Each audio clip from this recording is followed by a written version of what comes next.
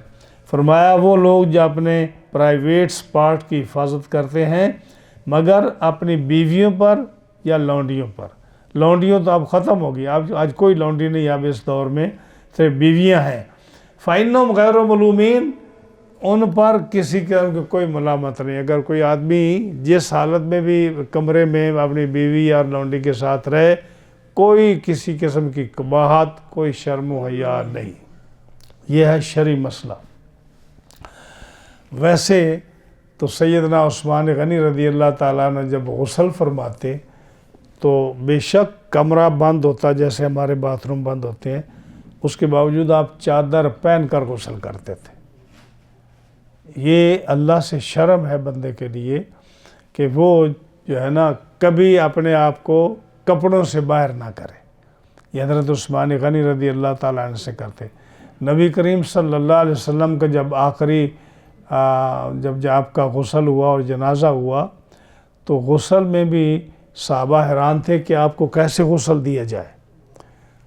تو غیب سے آواز آئی کہ نبی کے جسم کو نہ اتارو، اس کے کرتے کو نہ اتارو، ہاں جی، کرتے سمیت آپ کو غسل دو۔ سمجھ آئی نہیں؟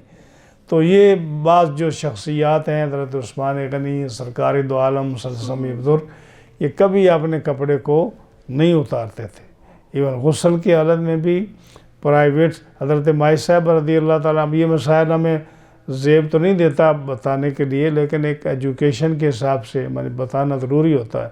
مائی صاحبہ حضرت عائشہ صدیقہ رضی اللہ تعالیٰ فرماتی ہیں کہ میں نے آج تک نبی کریم علیہ السلام کے کسی پرائیویٹ پارٹ کو میں نے نہیں دیکھا، نہ رسول اللہ صلی اللہ علیہ وسلم نے میرے پرائیویٹ پارٹ کو دیکھا۔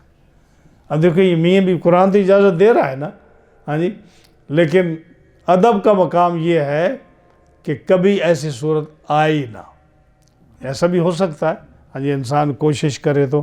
فرمایا کہ بیوی اور لونڈی پر جو ہے نا آپ یہ پردہ کھول سکتے ہیں، اس کے علاوہ نہیں۔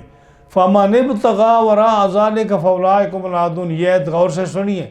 فرمایا ان بیوی اور لونڈی کے علاوہ جو آدمی ان دو کے سوا چاہے کوئی بھی عمل کرے وہ حد سے زیادہ بڑھنے والا ہے۔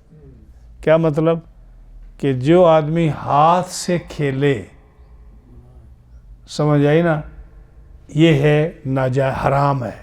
ہاتھ سے کھیلے، اپنی منی کو نکالے، اپنی شہوت ہاتھ سے پوری کرے یا کسی اور طریقے سے پوری کرے، جیسے لواطت ہے، قوم لوط کا عمل ہے، یا جو ہے یہ کیا ہوتا ہے وہ متع ہے جو شیعہ کرتے ہیں۔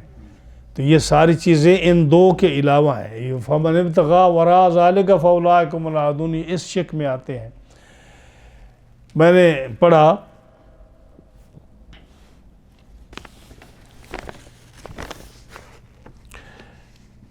ابن جریج فرماتے ہیں کہ قیامت کے دن، ابن جریج کہتے ہیں قیامت کے دن جب اللہ کی بارگاہ میں لوگ جائیں گے تو کئی ہاتھ حاملہ ہوں گے۔ حاملہ کا پتہ ہے؟ بچہ پیدا، ہاتھ حاملہ ہوں گے۔ تو ہاتھ حاملہ کیوں ہوں گے؟ کہ وہ جو لوگ یہ ہاتھوں سے کھیلتے تھے قیامت کے دن ان کے ہاتھ حاملہ ہوں گے۔ اندازہ رکھیں یہ جائز کہاں سے ہے؟ آپ فتویٰ مولویوں سے لیں کہ مفتی ہیں جو کہتے ہیں جی یہ سکون کے لیے جائز ہے جی، ہاں جی، تو ان کو یہ پتہ نہیں ہے کہ ابن جریج نے کیا کہا کہ قیامت کے دن جب کئی ہاتھ ہوں گے جو حاملہ ہوں گے، ہاں جی، اور نبی کریم علیہ السلام نے فرمایا ملعون من نکاح یدہ، اس پر لعنت ہے جو ہاتھوں کے ساتھ نکاح کرے۔ ہاتھوں کے ساتھ نکاح کیا کرے؟ یعنی جو ہاتھوں سے کھیلے، ہاں جی، اور مشت زنی کرے، فرمایا اس پر لعنت ہے۔ حضور نبی کریم علیہ السلام نے اس پر لعنت فرمائی ہے۔ حضرت سعید بن جبیر رضی اللہ تعالیٰ عنہ آپ فرماتے ہیں کہ قیامت کے دن اس شخص پر عذاب نازل ہوگا جو اپنے ہاتھوں سے اپنی شرمگاہوں سے کھیلتے ہیں. ہاں جی. تو کیا فرمایا کہ پانچواں وہ شخص ہے جو انسان بنے گا. میں نے کہا نا کہ جو آیت کا پہلے شروع مفہوم سے میں نے شروع کیا کہ انسان بے صبرہ پیدا کیا گیا ہے، حریص لالچی پیدا کیا گیا ہے، گھبرانے والا پیدا کیا گیا ہے، بڑا ناشکرہ پیدا کیا گیا. ان ساری صفات سے بچنے والا کون ہے؟ اللہ تعالیٰ اس سے یہ برائی دور کر دے گا. کون؟ نمازی، جو خشوع خضوع سے نماز پڑھتے ہیں، جو اپنے مالوں سے غریبوں کو زکوٰۃ دیتے ہیں. ہاں جی. اور قیامت کے دن کیا فرمایا؟ اللہ فرمائے گا غریبوں کو کہ تم میرے قریب ہو جاؤ، اور جو امیر لوگ تمہیں درکارتے ہیں نا، تمہیں نہیں دیتے، وہ مجھ سے دور ہو جائیں.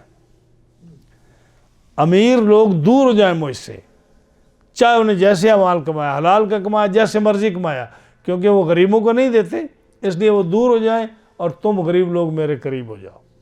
دیکھو نا، اگر آپ آج ایک سخی ہونا کتنی بڑی علامت، ایک بڑی اچھی نشانی ہے نا. فرمایا السخی قریب من اللہ و قریب من الجنت و قریب من الناس بعید من النار. سخی اللہ کے قریب، جنت کے قریب، لوگوں کے قریب، دور ہے تو دوزخ سے دور ہے. والبخیل قریب بعید من اللہ بعید من الجنت بعید من الناس قریب من النار. اور جو بخیل ہے، کنجوس ہے، وہ اللہ سے دور، جنت سے دور، لوگوں سے دور، قریب ہے تو جہنم کے قریب ہے. ہاں جی.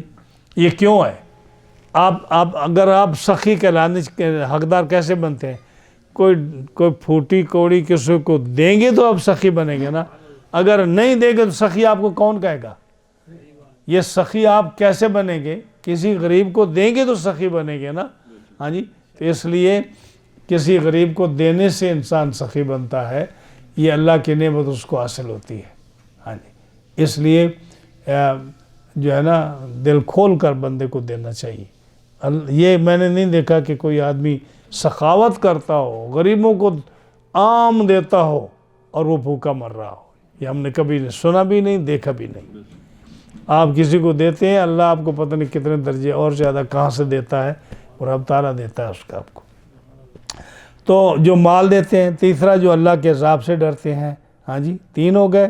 جو قیامت کے دن کی تصدیق کرتے ہیں. 4 ہو گئے. اور والذین هم لفروجہم حافظون. 5 ہو گئے. جو اپنے پرائیویٹ پارٹ کی حفاظت کرتے ہیں. 5 ہو گئے. 6 فرمایا والذین هم لاماناتہم وعہدہم راعون.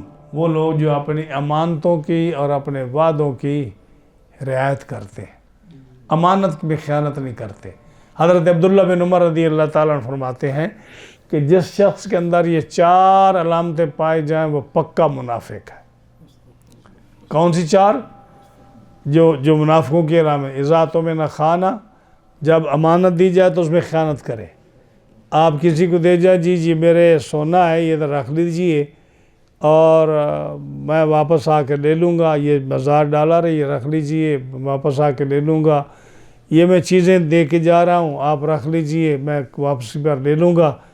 آپ واپس آئے تو آپ کو اچھی چیزیں اس سے نکال لیں اور اس کو باقی مادہ دے دیں. یہ امانت خیانت ہے. اذا اؤتمن خان واذا وعد اخلف. آپ کسی سے وعدہ کریں اور پھر اس کی وعدہ خلافی کریں. 2 ہو گئے. اور فرمایا واذا خاصم فجر. جب کسی سے آپ کی میں تو ہو جائے، جھگڑا ہو جائے، تو آپ کیا اس کو گالی گلوچ پر اتر آئے. ہاں جی. یہ کون سی منافق کی علامت ہے؟ اذا حدث کاذبا. جب بات کریں تو سچ بولے ہی نہیں، جھوٹ بولتے رہیں. تو یہ 4 علامتیں کس کی ہیں؟ منافق کی. یہ منافق کی ہیں. حضرت عبداللہ بن عمر نے فرمایا رضی اللہ عنہ کہ جس آدمی کے اندر یہ 4 علامتیں ہوں وہ پکا منافق. جس کے اندر 1 یا 2 ہوں اس کے اندر نفاق کی کچھ قسم آ گئی ہے. وہ تب نکلے گا جب وہ اس سے توبہ کر لے گا اور آئندہ کے لیے وہ یہ 1 آدھ جو ہے وہ چھوڑ دے گا، نہیں تو اس کے اندر نفاق کی علامت. یہ منافق عملی ہے، اعتقادی نہیں ہے. ایک بات اور ذہن میں رکھیے کہ آپ کسی کو دیکھتے ہیں نا کہ اس کے اندر یہ چیز ہے، جھوٹ بولا، اس نے گالی دی، اس نے امن میں خیانت کی، تو اب ہمارے لوگ بھی مفتی سے بھی آگے بڑھ گیا نا، وہ کہتے ہیں یہ منافق ہے، تو عبداللہ بن ابی سے بھی برا ہے، تو فلاں منافق سے بھی برا ہے۔ وہ منافق اعتقادی تھے۔ ایک منافق اعتقادی ہوتا ہے جس کا عقیدہ ان منافقوں جیسا ہو جو رسول اللہ کے زمانے میں تھے۔ ان کے لیے قرآن کا حکم ہے ان المنافقین فی الدرک الاسفل من النار، یہ جہنم کے سب سے نچلے طبقے میں سب سے زیادہ عذاب ہوگا۔ ایک منافق عملی ہوتا ہے، یعنی جو عقیدہ تو اس کا بڑا خوبصورت ہے، سلام پڑھتا ہے، نمازیں پڑھتا ہے، بڑے تلاوتیں کرتا ہے، لیکن جھوٹ بول جاتا ہے، خیانت کر جاتا ہے، گالی دے جاتا ہے، جیسے آپ بہت سارے نیک لوگوں کو دیتے ہیں گالی دیتے ہیں۔ یہ نفاق عملی ہے، یہ ان منافقوں کے ساتھ نہیں ملتا، لیکن یہ نفاق عملی ہے، یہ بھی گناہ۔ اس لیے انسان کو اس نفاق سے بچنا چاہیے۔ کتنی ہو گئی؟ 6 قسمیں ہو گئی جو اپنی امانتوں کا رعایت کرتے ہیں امانات سے۔ والذین هم بشہاداتہم قائمون، وہ لوگ جو گواہیوں پر قائم ہیں، گواہی دیتے ہیں۔ آج کل تو جیسے جھوٹی گواہی نہیں دیتے لوگ، عدالتوں میں جا کر جھوٹی گواہی دیتے تھے، ہاں جی، یا گواہی دیتے ہی نہیں ہیں۔ قرآن میں فرمایا وَلَا تَكْتُمُوا الشَّهَادَةَ وَمَن يَكْتُمْهَا فَإِنَّهُ آثِمٌ قَلْبُهُ وَاللَّهُ بِمَا تَعْمَلُونَ عَلِيمٌ۔ ہاں جی، گواہی کو چھپاؤ نہیں، گواہی کی ضرورت پڑ جائے تو دو، جو چھپاتا ہے وہ گناہ کرتا ہے، اور پھر کچھ لوگ جو ہیں وہ غلط گواہیاں دیتے ہیں، ہاں جی، یا اپنے قبیلے کے خلاف نہیں دیتے، اس کے حق میں دیتے ہیں، جو بدل دیتے ہیں۔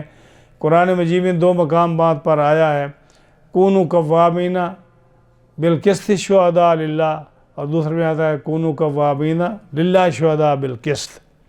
سورۃ نساء میں غالباً آیا، مائدہ میں آیا، 2 آیتیں آئی ہیں کہ وہ لوگ جو قبیلوں کی رعایت نہیں کرتے، سچی گواہی دیتے ہیں، جھوٹی گواہی نہیں دیتے، ہاں جی، اور بچتے ہیں گناہ جھوٹی گواہی سے، سچی گواہی دیتے ہیں، قبیلے کا خیال نہیں رکھتے، کسی رشتہ دار کا خیال نہیں رکھتے، عزیز و اقارب کا خیال نہیں رکھتے، چاہے ان کے خلاف گواہی جاتی ہو، گواہی سچی دیتے ہیں۔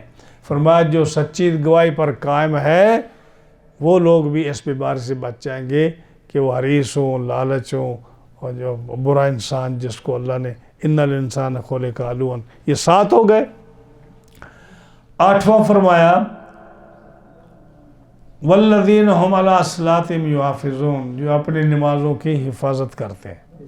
یاد ہے میں نے کہا تھا کہ نماز کا ذکر 2 مرتبہ آئے گا، پہلی آیت میں بھی آیا، پہلی وصف جو ہے، جو اپنی نماز ہمیشہ نماز پڑھتے ہیں۔ کیا مطلب؟ کہ جو خشوع خضوع کے ساتھ پڑھتے ہیں، ہاں جی، ایسے نہیں کہ بس جیسے لوگ نیچے ہوتے جائیں تو وہ بھی نیچے ہوتا جائے، لوگ کھڑے جائیں تو وہ بھی کھڑا ہوتا جائے، اس کو پتہ ہے کہ میں نے کھڑا کیسے ہونا ہے، بیٹھنا کیسے، اٹھنا کیسے، ہاں جی، نماز پڑھنے کا جو طریقہ ہے، جو صحیح طرح سے نماز پڑھے انسان اور صحیح آداب کے ساتھ نماز پڑھے، یہ اصل نماز ہے جس کا اثر ہی ہوتا ہے کہ انسان صحیح مسلمان بنتا ہے۔ اور یہاں فرمایا والذین هم علی صلاتہم یحافظون، جو اپنی نمازوں کی حفاظت کرتے ہیں، یعنی نماز صحیح وضو کر کے صحیح ٹائم میں، نماز سنتوں کے مطابق، فرائض کے مطابق، واجبات کے مطابق، مستحبات کے مطابق، ہر چیز کا خیال رکھتے ہوئے اپنی نماز حفاظت کرتے ہیں، نمازیں قضا نہیں کرتے، نمازیں پڑھتے ہیں۔ اور کئی ایک احادیث آتی ہے کہ جو شخص نماز کی حفاظت کرے گا اللہ تعالیٰ کا اس پر وعدہ کرم ہے، فرمایا کہ تو نماز صحیح پڑھ، قضا نہ کر، صحیح طرح نماز ادا کر، میں تمہیں جنت میں بھیج دوں گا۔ سبحان اللہ، وعدہ ہے، تم نماز صحیح پڑھو اور طریقے سنن کے مطابق، واجبات اور ٹائم کے مطابق، اس کو قضا نہ کرو، بڑی محبت سے نماز پڑھو، ٹائم سے نماز پڑھو، بے ٹائمی نماز نہ پڑھو، قضا کر کے نہ پڑھو، اور مرغے کے دانے کھانے کی طرح تم سجدے نہ کرو، صحیح طرح نماز پڑھو۔ اللہ فرماتا ہے کہ میرے وعدہ کرم پر یہ بات ہوئی کہ میں تمہیں ضرور جنت دے دوں گا، تمہیں عذاب نہیں دوں گا۔ لیکن جو آدمی نماز نہ پڑھے، بہانے بنائے، ہاں جی، جیسے کئی لوگ بہانے بناتے ہیں جی، ہاں جی، کہتے ہیں جی ہم سفر میں ہیں نماز نہیں پڑھ سکتے، ہم گاڑی چلاتے ہیں نماز نہیں پڑھ سکتے، یہ ایکسکیوز بنتے ہیں سارے، ہاں جی، نہ کرو، وہ گاڑی نہ چلاؤ، سفر نہ کرو۔ اگر نماز کا مطلب ہے کہ نماز کا خیال تمہیں نہیں، تمہیں سفر پیارا ہے، تمہیں گاڑی پیاری ہے، تمہیں عزیز و اقارب کے پاس جانا پیارا ہے، جیسے نماز، اگر تمہیں پتہ ہے کہ میری نماز قضا ہو جائے گی، اب کیوں جاتے ہو وہاں؟ آپ کے پاس چوائس ہے، یا نماز چن لو یا رشتہ دار کی ملاقات چن لو، یا نماز چن لو یا اپنی جاب چن لو۔ تو یہ تو آپ کی اہمیت ہے، آپ کا جس چیز کی اہمیت دیتے ہیں اسی کا ہوگا۔ اگر آپ یہ کر لو گے، رب تعالیٰ تمہیں کسی قسم کی تکلیف نہیں دے گا، آزمائے گا ضرور، لیکن ایسے اسباب مہیا کر دے گا کہ تمہارے لیے بہتر ہو جائے گا۔ لیکن تم پہلے بچتے چلے جا رہے ہو جی، اور جی خیر ہے جی، اکٹھی گھر آ کے 15 اکٹھی نمازیں پڑھ لوں گے، ہاں جی، آیا وضو کیا اور 15 اکٹھی پڑھ دی، تو اللہ کا حساب پورا کر دیا۔ یا کئی لوگ کہتے ہیں جی گاڑی میں بیٹھ کر آپ نماز پڑھ لیتے ہیں، جب قیام نماز میں فرض ہے تو گاڑی میں بیٹھ کر کیسے نمازی ہوں گی؟ ہاں جی، تو میاں مسئلے اپنے من گھڑت مسئلے نہ بناؤ۔ دیکھو دین نماز کے لیے کتنی، یعنی اللہ تعالیٰ جل شان نے کتنی آیات نازل فرمائے نماز کے لیے، آپ کے لیے کتنی، 7 ہو گئی، 8ویں ہوگی، والذین هم علی صلاتہم یحافظون، جو اپنی نمازوں کی حفاظت کرتے ہیں، صحیح طریقے سے پڑھتے ہیں۔ آخری آیت فرمایا کیا کہ جو لوگ یہ کام کرتے ہیں نا، یہ 8 قسمیں جو بتائی ہیں، اولئک فی جنات مکرمون، یہ صرف جنتی نہیں ہوں گے، جنت میں جائیں گے اور ان کو بڑے سلوٹ مارے جائیں گے، بڑی رسپیکٹ اور عزت کے ساتھ ان کو دیکھا جائے گا۔ ایک تو ہے نا کہ جاؤ، چلے جاؤ جنت میں داخل ہو جاؤ، ایک یہ کہ جنت میں جا کر جب فرشتے ادب سے سلام کہو، یہ فلاں آ رہا ہے جی، سلام دو اس کو، عزت سے بٹھاؤ ان کو، ان کے لیے بیڈ بچھاؤ، ان کے لیے اچھی جگہ بناؤ۔ یہ جنتی وہ لوگ ہیں جن کے اندر یہ 8 صفات ہیں۔ اولئک فی جنات مکرمون، عام جنتی نہیں، سپیشل جنتی، جن کے لیے سپیشل جگہیں تیار ہوں گی، جن کی رسپیکٹ کی جائے گی، جن کو پروٹوکول ملے گا، جن کی یہ نا ادب و احترام کے ساتھ جن کو دیکھا جائے گا، سلام کیا جائے گا۔ اولئک فی جنات مکرمون، یہ لوگ ہیں جو جنت میں جن کا احساس ہوگا۔ ہاں جی، تو دیکھیے انسان کی فطرت کو اس نے بیان کیا کہ انسان کیا ہے۔ اگر وہ انسان جو ہے وہ انسان نہ بنے تو کتنا خراب ہے، لیکن اگر اس کے اندر یہ 8 چیزیں آ جائیں تو کتنا اچھا مسلمان اور کتنا اچھا انسان بن جاتا ہے۔ ہاں جی، گویا کہ وہ جسے اللہ نے جو فطرت کے اندر چیزیں رکھی ہیں نا، یہ 8 کام کرے جو اللہ نے بیان فرمائے ہیں، 8 کام، ہاں جی، اللہ یہ انسان اپنے اندر داخل کر لے تو انسان کی فطرت بدل جاتی ہے، وہ ایک فرشتہ بن جاتا ہے، اچھی عادت اس کے اندر پیدا ہو جاتی ہے۔ اور میں نے ذکر کیا کہ موسیٰ علیہ السلام پر جو صحیفے نازل ہوئے، یہ باتیں 4 آیتیں جو تھیں نا، اس میں کون کون سی آیت؟ جو 24-25 آیت جو ہے اس سورت کی، اور آیت نمبر 26 اور 27-28 اور آیت نمبر 33، یہ 4 آیتیں جو تھیں نا، 4 باتیں، یہ موسیٰ علیہ السلام کے صحیفوں میں تھیں، ابراہیم علیہ السلام کے صحیفوں میں تھیں، وہی باتیں اللہ تعالیٰ نے قرآن مجید میں نازل فرما دی۔ تو یہ قرآن مجید کتنی عظیم کتاب ہے، کوئی آدمی اگر اس کو سمجھنے والا ہو، دیکھنے والا ہو، پڑھنے والا ہو، یہ ایک اللہ کا عظیم تحفہ ہے مسلمان کے لیے، اس کی زندگی سنور جاتی ہے، برکتیں ہوتی ہیں، کوئی پریشانی نہیں ہوتی، نہ مال کی کمی، نہ دولت کی کمی، نہ عزت کی کمی، کسی قسم کی کوئی پریشانی نہیں ہے۔ تو میرے دوستو، اس لیے قرآن مجید کو ادب سے پڑھا کریں، سنا کریں، سیکھیں اس کو، نماز محبت سے پڑھیں، زکوٰۃ جو مال رب نے دیا ہے لوگوں پر خرچ کریں، جب آپ خرچ کریں گے تو رب تعالیٰ اور زیادہ عطا فرمائے گا آپ کو۔ اللہ کے عذاب سے ڈرتے رہیں، چاہے جتنے مرضی نیک ہو جائیں، اللہ کے عذاب سے ڈرتے رہیں، اپنے پرائیویٹ پارٹ کی حفاظت کریں اور امانتوں کا خیال کریں، شہادات جو ہیں، شہادت گواہی دینی پڑے تو گواہی دیں، اور اپنی نمازوں کی حفاظت کریں۔ یہ 8 چیزیں وہ ہیں جو آپ کریں گے تو اللہ تعالیٰ آپ کو بڑی برکت عطا فرمائے گا۔ اللہ تعالیٰ ہم سب کو قرآن مجید سمجھنے کی اور اس پر عمل کی توفیق عطا فرمائے۔ جزاکم اللہ احسن الجزا۔